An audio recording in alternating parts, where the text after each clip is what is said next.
Monday hit like a freaking ton of bricks. We got work done today, but it was just changing gears every 30 seconds trying to keep up with things and communications.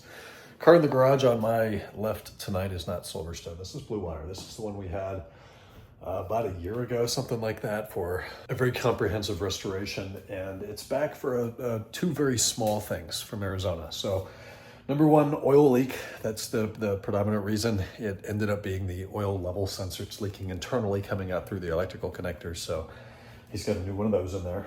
And B, every time you open the door after the car's gone to sleep after 20 minutes of inactivity, the seat moves to what I will call the fetal position. It moves all the way up, crunches down. Unless you're under 4 feet tall, there's no way you can get in the car. This is kind of kicking my ass. I can't figure out why it's doing that. You know, I've had, my E39 has done that before when I've disconnected the battery and I'm installing different dashboard pieces or removing the seats or something like that, or an airbag, so I disconnect the battery.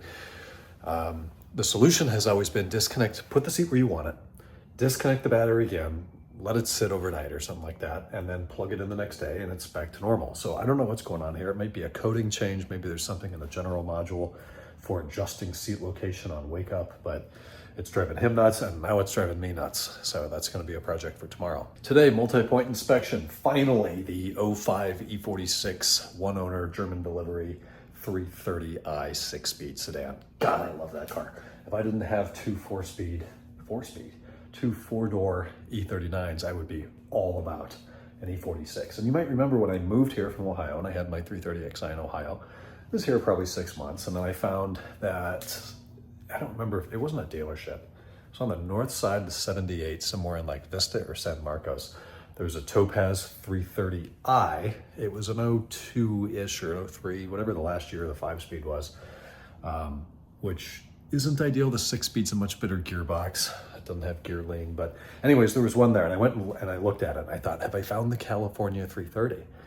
And the answer was a resounding no. It was totally full of Bondo. It still had rust. The paint was trashed. All the clear coat was gone. I would have had $100,000 in that car now if I bought it, and it'd be worth no more than $7,500. So that worked out for the better.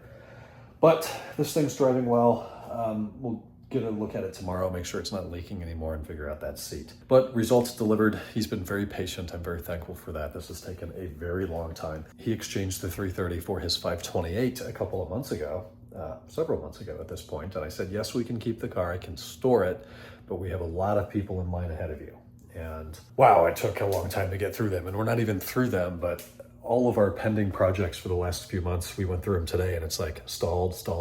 This car's at a sublet getting audio work. This one's getting paint correction. Here we're waiting on parts. Here we're waiting on approval. So you know what's nuts? You can have 30 cars in the shop at once, and 28 of them you can't work on because they're stalled, they're pending. They're waiting some further action that's out of my control. Leftover pizza for dinner tonight, a little bit of Schitt's Creek inside, and now bedtime. It's hot as hell. It's like 75 downstairs, 82 upstairs.